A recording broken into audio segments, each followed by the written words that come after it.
할렐루야. 드디어 이제 오늘부터 우리 이 책입니다. 모세와 함께하는 신명기 여행. 1년 한 3개월 정도 참 고생을 많이 했습니다. 매달 모여가지고 줌으로 세미나를 하기도 하고 오프라인으로도 뭐 한 1박 2일 한 2번 정도 이렇게 모여가지고 참 따끈따끈한 책이 이제 나왔는데 저자 기증본으로 몇 권 준 게 있어가지고 수요 예배 참석하는 분만 딱 드리도록 그렇게 하겠습니다. 딱 맞아 떨어지는 것 같아요, 보니까. 자, 그래서 오늘부터는 이제 수요일 날 신명기 말씀을 가지고 함께 이제 말씀을 나눌 텐데, 오늘은 이제 바로 이제 오늘 본문 말씀 들어가기 전에 첫 시간이니까 오리엔테이션 겸 신명기에 대한 이야기를 조금 이제 하고 이렇게 들어가도록 하겠습니다. 우리가 이제 작년에는 사도행전을 이렇게 성경 공부를 했었죠. 수요일 날.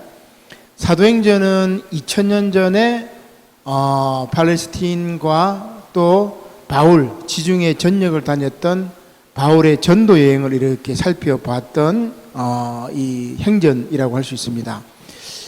사도행전은 2000년 전의 이야기였고, 우리가 이제 2000년 전에 이제 여행을 떠났죠. 지도도 보면서 2000년 전에 막 이렇게 지중해 전체를 돌아다니고 그랬었는데,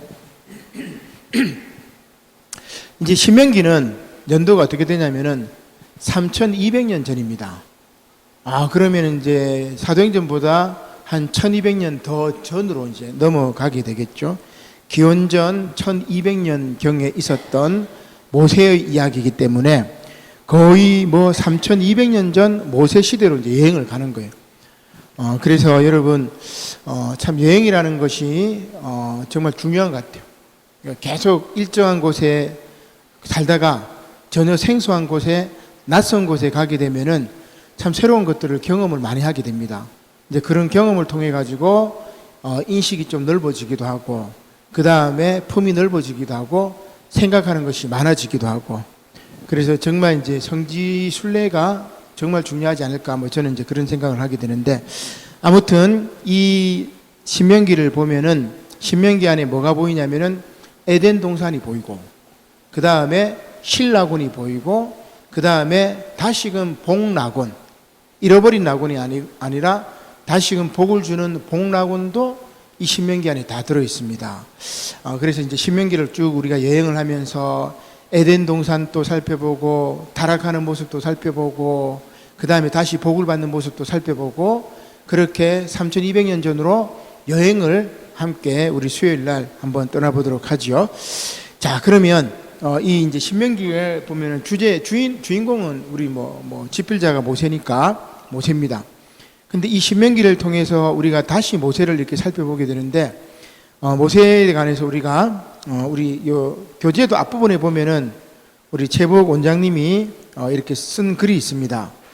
모세와 함께하는 신명기 여행을 시작하며, 그래서 이걸 읽어보면은 여러분 이제 그 얘기를 제가 조금 요약하는 건데, 모세, 다시 만난 모세 해가지고 뭐라고 이야기하냐면은, 자, 첫 번째 모세를 어떻게 이야기하냐면, 이스라엘 백성들을 출현하게 시켰던 디딤돌이 바로 모세라고 이야기합니다. 그 4페이지 보면은 작은 1번 있죠. 모세는 이스라엘 백성의 출현에 디딤돌을 놓은 인물이었다. 자, 그 다음에 5페이지에 보면은 두 번째 2번, 하나님께로부터 율법과 계명이라는 말씀 자체를 받아 전한 주인공이 모세였고, 3번, 그는 온유하고 겸손하여 하나님과 직접 대면한 존재였다. 여러분, 하나님을 직접 대면할 수가 없습니다. 그죠? 이사야도 마찬가지. 내가 주님을 보면 하루다 나는 죽었구나, 뭐 이렇게 얘기를 하는데 하나님을 볼 수가 없어요. 그러나 하나님을 직접 대면한 자가 바로 모세라고 할 수가 있습니다.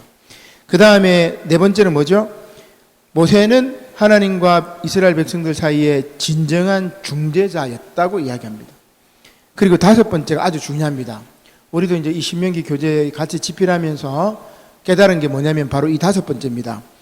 모세는 생전에 또 다른 모세인 예수와 그의 시대의 도래도 예고한 인물이었다.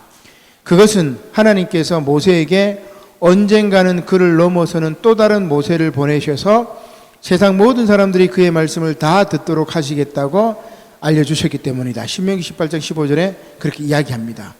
자, 그래서 나중에 예수님도 그 이야기를 언급합니다. 뒷면을 한번 볼까요? 6쪽에. 자, 6쪽을 한번 보면은, 6쪽을 보면은 두 번째 단락에 모세에 대한 예수님의 인식은 요한복음 5장 45절로 47절 내용이 잘 대변해 주는데, 일찍이 모세는 여호와께서 자기와 같은 예언자를 보내신다면서 너희는 그의 말을 들으라. 그죠? 신명기 18장 15절에 그렇게 예고를 했죠. 그러자 예수께서 뭐라고 얘기하십니까? 야, 옛날에 모세가 예고한 그 주인공이 나다. 지금 내가 와서 하늘 아버지가 당신의 입에 두신 말씀들을 온 세상에 내가 지금 전하고 있는데 너희들이 믿지 않는다. 그렇게 얘기합니다. 그러니까 어쩌면 예수님은 제2의 모세라고도 할 수가 있겠죠. 그래서 모세는 율법을 전했지만 그 율법을 완성시킨 분이 바로 예수님이라고 이야기합니다. 그것이 이제 예수님에 대한 오해들이 많이 있는데, 유대인들은, 바리새인들은 예수님을 율법 폐기론자라고 생각을 하죠. 그러나 실제로 예수님은 율법을 폐기한 것이 아니라 마태복음 5장 17절 이하에 보면은 나는 율법을 완성하러 왔다고 그렇게 이야기합니다. 그죠? 그래서 모세의 율법은 예수 그리스도의 복음의 전주곡이다. 이렇게 우리가 이해를 하는 게 중요합니다. 그래서 이 신명기가 진짜 구약의 복음서구나, 이런 생각을 또 하게 되었던 계기라고 할 수 있습니다.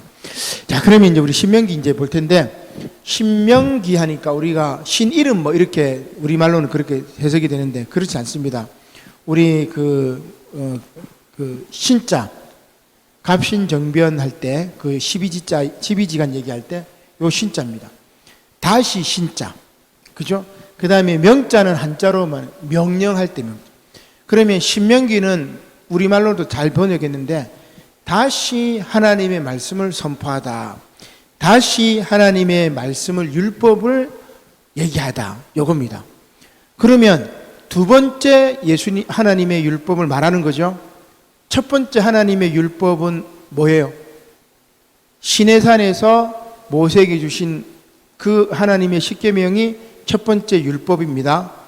그런데 이 첫 번째 율법을 나중에 모세가 40년 후에 다시 가나안 입성을 앞두고 출애굽 2세대들에게 말씀을 선포해요. 그게 신명기입니다. 여러분 이해가 되시죠? 출애굽을 하면서 모세가 그 시내산에 올라가 가지고 하나님으로부터 계명을 받죠. 뭐 금송아지 사건도 있고 뭐 여러 가지 사건들이 있는데, 그 출애굽했던 이스라엘 백성들이 가나안 정탐했을 때 갈렙과 여호수아의 말을 듣지 않고 나머지 10명의 정탐꾼이 말을 듣고 아이고 우리 죽었구나. 그래가지고 하나님께서 너희 말대로 해주겠다. 그래서 정탐한 날을 하루를 1년으로 쳐가지고 40일 정탐했으니까 40년 동안 광야를 방황하게 합니다. 그동안 출애굽 1세대들은 다 죽었어요. 여호수아 갈렙 빼고 다 죽었습니다. 모세 빼고. 그리고 이제 2세대들이 딱 나타났는데 그 2세대들에게 다시금 하나님의 말씀을 다시 하나님의 계명을 말하는 겁니다. 그래서 신명기 여러분 이제 내용이 들어오겠죠. 그죠? 그래서 신명기는 모세의 3번의 설교가 들어가 있습니다. 3번의 설교. 자, 첫 번째 설교는 뭐예요? 야, 얘들아, 과거를 돌이켜 봐봐. 너희 부모들이 신앙생활 제대로 못해가지고 저렇게 광야에서 다 죽었어. 그래서 과거를 회상하면서 지금 제대로 살아라 이야기합니다. 또 하나는 위를 봐라. 위를 봐. 두 번째 설교는 위를 봐라. 하나님을 보고 살아야 돼요. 세 번째 설교는 뭡니까? 앞을 바라봐라. 앞은 어디입니까? 가나안 땅입니다. 그죠? 그래서 이렇게 3번의 설교를 이야기하고 모세가 32장에는 이제 뭐라고 얘기하냐면 자기의 설교를 노래로 이렇게 만들어가지고 지어 불러줍니다. 우리 노래로 이렇게 부르면은 알기 쉽잖아요. 그죠? 우리 창세기, 출애굽기, 레위기, 민수기, 신명기 그 성경 이름 또 노래로 이렇게 하니까 잘 외워지는데, 모세가 자기의 그 설교를 노래로 지어가지고 가르쳐주고, 그 다음에 33장에는 뭡니까? 이스라엘 12지파를 축복을 해요. 여러분, 마지막 축복한다는 건 뭐예요? 유언이죠, 유언. 야곱도 12아들을 이제 축복을 했는데, 모세도 12지파를 축복합니다. 그렇게 마지막 유언을 이야기하고, 신명기 34장 마지막 장이 뭡니까? 모세가 드디어 죽고, 그 다음에 후계자인 여호수아가 등장하게 됩니다. 자, 지금 방금 제가 말씀드렸던 이 신명기의 구절을 여러분 이제 잘 이해를 하고, 이제 오늘 말씀으로 한번 들어가 보도록 하죠. 자, 그래서 오늘 이제 여러분들이 실제로 이제 이게 한 1000여 명 이렇게 앉아가지고 성경 공부를 이제 깊이 있게 하는 이제 그런 건데, 제가 볼 때 이제 우리가 이제 성경 공부를 깊이 있게 할 시간들이 이제 없기 때문에, 또 뭐 이렇게 소모임을 다시 이제 만들기는 쉽지 않아가지고 수요일 날 이제 이렇게 지난번에 사도행전처럼 그렇게 할 텐데, 자, 여러분들이 이제 하실 거는 겉보기나 들여다보기는 답을 이렇게 달아보세요, 집에서. 그죠? 들여다보기 답은 1절, 3절, 뭐 3절 상 이렇게 찾아보면 성경 보고 이렇게 보면서 답은 다 나와요. 그렇게 들여다보기만 예습만 하고 이제 오시면, 들어가 보기는 제가 이제 설교로 바꿔가지고 이렇게 이제 이야기를 하려고 합니다. 그래서 들어가 보기를 이제 질문하고 이렇게 이렇게 하는 게 아니고, 제가 말씀을 잘 요약해가지고 칠판에 이제 이렇게 정리를 한 다음에 설교하는 걸로 이렇게 진행을 하려고 합니다. 자, 그러면 오늘 이제 신명기 이제 제일 처음에 모세가 이스라엘 백성들을 다 모아가지고 4절에 보니까 그때는 모세가 헤스본에 거주하는 아모리 왕 시온을 쳐 죽이고 에드레이에서 아스다롯에 거주하는 바산 왕 옥을 쳐 죽인 후라. 그 다음에 모세가 요단 저쪽 모압 땅에서 이 율법을 설명하기 시작하였더라 하면서 첫 번째 설교를 쫙 시작합니다. 자, 이 설교의 핵심은 뭡니까? 첫 번째 설교의 핵심은 여러분 7절에 나옵니다. 자, 7절 말씀 같이 읽어볼까요? 시작. 방향을 돌려 행진하여 아모리 족속의 산지로 가고 그 근방 곳곳으로 가고 아라바와 산지와 평지와 네겝과 해변과 가나안 족속의 땅과 레바논과 큰 강 유브라데까지 가라. 그게 이제 쉽게 얘기하면 이제 방향을 이야기하는데, 우리 2장 3절에 보면은 뭐라고 되어 있습니까? 2장 3절 같이 읽어볼까요? 시작. 너희가 이 산을 두루 다닌 지 오래니 돌이켜 어디로 가라? 북으로 나아가라. 이제 가나안 땅으로 올라가라, 그 이야기입니다. 자, 그래서 제가 칠판에 이제 북으로 나아가라 이렇게 써놨는데, 이제 가나안 땅으로 들어가라, 때가 되었다, 그 이야기입니다. 그러면 그 가나안 땅은 어떤 땅이냐? 1장 8절에 볼까요? 1장 8절 같이 읽어보겠습니다. 시작. 내가 너희의 조상 아브라함과 이삭과 야곱에게 맹세하여 그들과 그들의 후손에게 주리라 한 땅이 너희 앞에 있으니 들어가서 그 땅을 차지할지니라, 이렇게 얘기합니다. 자, 아브라함과 이삭과 야곱에게 맹세했던 언약의 땅을 주겠다. 이제 너희들이 북진해가지고 가나안 땅으로 들어가라, 그 얘기입니다. 이때 모세의 나이가 몇 살이냐면은 이제 120세. 이제 모세가 이제 이 설교 끝난 다음에 이제 죽게 되니까 이제 모세가 이제 진군하라, 딱 이야기를 합니다. 자, 그런데 이렇게 이제 북으로 이제 진행을 하라고, 가나안 땅으로 가라고 얘기한 다음에 모세가 다시 이제 백성들을 모아놓고 뭐 이제 이야기를 합니다. 자, 9절 말씀해 보니까 그때에 내가 너희에게 말하여 이르기를 나는 홀로 너희의 짐을 질 수 없다. 내가 홀로 너희의 짐을 질 수 없다. 이 무슨 말일까요? 모세가 지도자로서 한계를 느끼는 겁니다. 지금 이제 나이도 120살이 되었고 이제 40년 동안 가나안 땅에서 이스라엘 백성들을 인도했는데 이제 지도자로서의 한계를 느꼈고, 또 하나는 뭡니까? 나 홀로 짐을 질 수 없기 때문에 누가 대신 같이 짊어져야죠. 그죠? 교회 일도 마찬가지입니다. 혼자 다 하면 여러분 힘듭니다. 그러나 나누어서 함께 하게 되면은 홀가분해요. 그죠? 가볍습니다. 즐겁습니다. 그래서 모세가 지도자로서의 한계를 느끼고 홀로 짐을 질 수 없다고 생각한 다음에 어떻게 하느냐? 백성들을 일깨워서 짜임새 있는 조직을 만들어요. 오늘 이제 이 말씀이 바로 수령을 세우고 공동체를 조직하는 그런 이야기입니다. 자, 그래서 짜임새 있는 조직을 만드는데 첫 번째 뭘 하느냐? 임무를 중용합니다. 우리 느헤미야 공부할 때도 나왔잖아요. 그죠? 느헤미야도 성벽을 딱 재건한 다음에 지도자를 느헤미야 동생을 세우고 또 다른 지도자 한 명을 딱 세우는 것처럼 임무를 중용합니다. 근데 모세가 임무를 중용하는 게 이제 두 가지인데 오늘 뭐 말씀은 이게 다예요. 자, 정치 군사적 지도자를 세우고 사법 지도자를 세웁니다. 우리말로 하면 국방부 장관, 법무부 장관을 세운 거예요. 그러면 우리 말씀 볼까요? 정치 군사 지도자는 13절에 나옵니다. 자, 모세가 어떻게 말합니까? 자, 13절 시작. 너희의 각 지파에서 지혜와 지식이 있는 인정받는 자들을 택하라. 내가 그들을 세워 너희 수령을 삼으리라 한적. 자, 누구를 세워요? 수령을 삼는다는 뭐라고 하냐면 정치 군사적인 지도자를 수령으로 삼아가지고 너희들을 다스리게 하겠다. 내가 혼자 다 할 수가 없어서 그렇게 정치 군사적인 지도자인 수령을 세우겠다. 그 수령의 이제 직분들이 어떻게 되어 있습니까? 15절에 보니까 같이 읽겠습니다. 시작.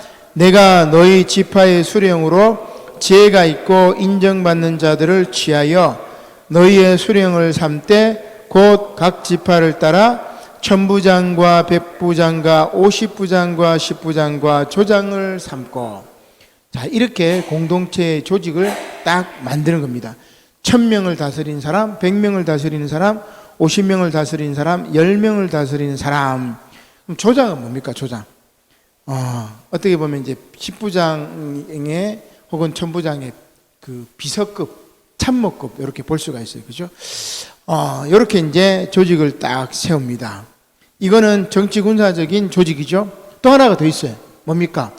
사법부, 법무부 장관이라고 얘기를 했는데 바로 이제 재판을 하는 사람입니다. 그거는 15절과 16절에 나와 있습니다. 16절에 이제 나와 있죠. 자, 16절 같이 읽어볼게요. 시작. 내가 그때에 너희의 재판장들에게 명하여 이르기를 너희가 너희의 형제 중에서 송사를 들을 때에 쌍방간에 공정히 판결할 것이며 그들 중에 있는 타국인에게도 그리할 것이라.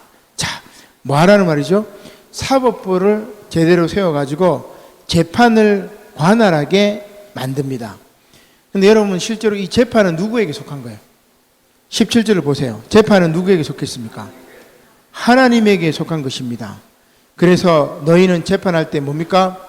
외모를 보지 말고 귀천을 차별 없이 듣고 사람의 낯을 두려워하지 말 것이며 스스로 결단하기 어려운 일이 있거든 모세에게로 돌려라. 그때는 내가 재판하겠다. 하나님의 재판이니까 너희 똑바로 해라. 그죠? 외모를 보고 뭐 재벌이라고 봐주고 그죠? 뭐 버스 기사가 800원 뭐 이렇게 한 거는 법으로 뭐 완전히 뭐 형을 줘버리고 50억을 꿀꺽했던 그거는 그냥 뭐 무죄라고 선언해버리고 이게 지금 재판이 삐뚤어진 겁니다. 그죠? 재판이 엉망으로 돼버린 거죠. 그래서 오늘 이 말씀에는 재판은 하나님에게 속한 거기 때문에 똑바로 재판해라. 사법부의 그 공정성을 이야기합니다. 그러니까 모세 시대에 3200년 전에도 재판을 똑바로 못하는 경우가 있었던 것 같아요. 그러니까 재판을 똑바로 하라고 법무부 장관 똑바로 세우라고 그렇게 이제 이야기를 하고 있는 겁니다. 그래서 공정한 판결이 얼마나 중요한지를 잘 보여주고 있는 거죠. 사법 정의가 건강한 사회가 그 사법 정의라는 것이 건강한 사회의 최후의 보루입니다. 그래서 사법부가 무너지고 법이 제 역할을 못하고 하면은 그 사회는 더 이상 볼 적이 없어요. 그 망한 사회라고 할 수가 있습니다. 자, 오늘 얘기는 이제 바로 그게 핵심입니다. 그래서 모세가 자기의 백성을 세우시는 하나님께서 어떻게 해요? 북으로 나아가라. 가나안 땅으로 나아가라.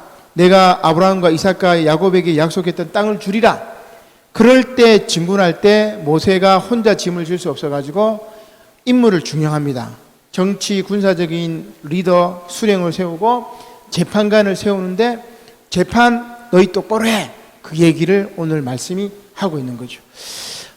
제가 이제 공정한 판결 얘기를 하니까 이제 이 책이 소개가 생각이 나는데, 마사 누스바움이라는 여성 이제 법철학자인데, 시카고 대학의 뉴스쿨을 로스쿨 교수입니다. 그래서 이분이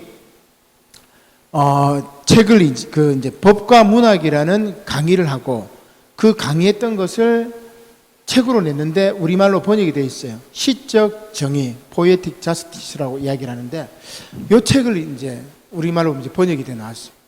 이제 이 책의 내용이 뭐냐면은, 시카고 대학의 그 로스쿨 법을 전공하는 학생들한테 뭐를 가르쳤냐면은 문학을 가르쳤어요. 문학. 그래야 막 디킨즈의 이야기, 또 그 다음에 철학, 막 플라톤의 철학, 뭐 세네카의 철학, 그 철학책을 읽고 문학책을 막 읽혔는 거예요. 여러분, 법관이 되는 이 사람들한테 문학책을 읽히고 철학책을 읽힌 거예요. 왜 그랬을까? 자, 여러분, 법전 이렇게 보면은 두껍습니다. 민법, 형법, 엄청 두껍습니다. 그거 막 달달달 외우고, 그거 갖고 시험 치고 고시 합격하고 막 그렇게 하는데, 그거 외울 시간도 없는데 도대체 소설을 뭐하러 읽고, 문학책을 뭐하러 읽고, 철학을 뭐하러 해야 되느냐? 그렇게 따질 수 있습니다. 자, 그런데 왜 이 마사 누스바움 교수가 철학책을 읽혔느냐, 문학책을 읽혔느냐? 문학을 읽으면 간접적으로 그 주인공의 감정에 이입해요. 우리가 책을 읽으면 간접 경험을 하잖아요. 그죠? 그래서 법전만 딸딸딸 외워가지고 재판하는 판사들, 법전만 딸딸 외워가지고 기소하는 검사들, 그러지 말고 문학책을 읽고 다른 사람의 아픔에 공감하고, 그리고 뭐예요? 사람의 인간다움, 따뜻함을 가지고 법을 따뜻한 법으로 시행해라. 그 이야기입니다. 우리나라는 제가 볼 때 법대생들에게 문학작품 안 읽히는 것 같아요. 그저 막 법만 달달달 외워가지고 이상한 법 양아치들만 양성한 게 지금 우리나라의 법대가 아니겠어요? 그래서 우리나라도 지금 뭐 망해가고 있는 거라는 생각이 많이 드는데, 그래서 법을 전공하는 사람들, 의학을 전공하는 사람들, 제가 볼 때는 문학작품을 많이 읽혀야 돼요. 고전을 많이 읽혀야 돼요. 성경도 고전이기 때문에 성경도 많이 읽혀야 돼요. 그래야만이 시인의 감수성을 가지고 재판관을 할 수가 있어요. 그래서 마사 누스바움 교수가 뭐라고 하냐면은 시적 정의라고 얘기합니다. 시인의 마음으로 정의롭게 판단해야 된다. 그냥 법 조문 갖고 판단하지 말고 시인의 마음으로 정의롭게 판단해라. 타자의 아픔에 공감하고 판단하고, 타자의 슬픔에 공감하고 판단하고, 재판하고, 기소하고, 제발 그래라. 그래야 그 사회가 따뜻한 사회야. 그게 모세가 이스라엘 백성들에게 그 천부장, 백부장, 십부장에게 이야기했던 겁니다. 재판은 하나님께 속한 것인즉 너희는 재판할 때 외모를 보지 말고 귀천을 차별 없이 듣고 사람의 낯을 두려워하지 말 것이며 스스로 결단하기 어려울 때는 나에게 가져와라. 다 그렇게 얘기합니다. 그래서 시인 재판관이라는 말을 마사 누스바움 교수가 그런 이야기를 하는 겁니다. 그래서 오늘 아까 제가 말씀드린 것처럼 문학적 상상력을 가지고, 그리고 이러한 사법 정의가 바로 세워진 사회가 건강한 사회의 최후 보루입니다. 이스라엘 공동체가 이렇게 사법 정의가 바로 서고, 그리고 지도자들이 제대로 통치하고, 그렇게 할 때 그들이 그 공동체 광야에서 행군이 제대로 이루어지고 가나안 정착해서 제대로 된 세상을 만들 수가 있는데, 그 이후의 역사는 우리가 사사기나 왕조 역사를 통해서 또 알 수가 있는 거죠. 자, 오늘 말씀은 여기까지 이제 자신의 백성들을 세우시는 하나님의 놀라운 역사를 이렇게 살펴봤습니다. 오늘 첫 시간에 이제 신명기 말씀을 여행할 텐데, 여러분 이 책 집에 가져가셔가지고 다음 주에 거는 미리 또 예습을 해오고 문제도 풀어보고, 그리고 또 다음 시간에 오셔가지고 함께 신명기 말씀을 통해서 엄청난 은혜를 저는 받았기 때문에 그 은혜의 10분의 1이라도 여러분 함께 이렇게 받았으면 좋겠습니다. 오늘 이 말씀이 저와 여러분들의 귀한 은혜가 되시기를 주님의 이름으로 간절히 축원합니다. 아멘. 기도드리겠습니다. 고마우신 하나님 감사를 드립니다. 오늘 수요 성경 공부 시간에 이제 모세와 함께하는 신명기 여행을 통해서 아버지 하나님, 참으로 3200년 전에 모세와 그 이스라엘 공동체에게 주셨던 생명의 말씀을 한 장 한 장 공부하려고 합니다. 아버지 하나님, 참으로 하나님의 말씀을 생명같이 귀중히 여기고, 그리고 하나님의 명령을 정말 소중히 여겨서 이 땅이 새로워지게 하시고 이 민족이 새롭게 변화되게 하시고 우리 남부산 영호교회가 하나님의 말씀에 순종하는 아름다운 교회가 될 수 있도록 인도하여 주시옵소서. 특별히 오늘 말씀을 통해서 공정한 판결이 얼마나 중요한지, 사법 정의가 얼마나 중요한지를 다시 한번 깨닫게 하시니 아버지 하나님, 오늘 이 말씀을 깊이 깨닫고 묵상하고 말씀대로 살아가는 저희가 될 수 있도록 은혜를 허락하여 주시옵소서. 감사를 드리며 예수님의 이름으로 기도드립니다. 아멘.